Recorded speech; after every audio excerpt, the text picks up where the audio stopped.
কাজিয়া সদায় নহয়, কেতিয়াবা হয় বাৰু, একো নাই। আৰু কেতিয়াবাহে হয় কাজিয়া লাগিবলৈ মোৰ সুযোগেই নাই। মানে অৱশ্যে হয় এটা কথা যে মই ডমেষ্টিক নহয়, মই সদায় কওঁ যে তাৰমানে ঘৰচীয়া নহয়। মই ডমেষ্টিক এনিমেল নহয়, মই হাবিৰ মানুহে হয় আচলতে। আৰু সেইকাৰণে হঠাৎ কিছুমান ডিচিশ্যন লওঁ। এতিয়া মই আকৌ হঠাৎ বিয়া পতাটো হঠাৎ ডিচিশ্যন আছিলে নেকি বাৰু?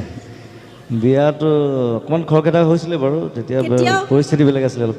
কিয় 95ৰ পৰা 2002লৈকে ইমান খৰখেদা হ'লনে? নাই, তেতিয়া জংকীহঁত ঢুকাইছিলে নহয়, সেইকাৰণে অকণমান আগতীয়া কিন্তু কৰি দিলোঁ। বিয়াৰ ডিচিশ্যনটো জংকী ঘটনাটোৰ লগত আচলতে ইমান ৰিলেশ্যন নাই একো। তথাপি বিয়া এতিয়া ভাল পালোঁ যেতিয়া বিয়া পাতিবই লাগিব, পাতোঁ। বাধ্যত পৰি আৰু মানে কি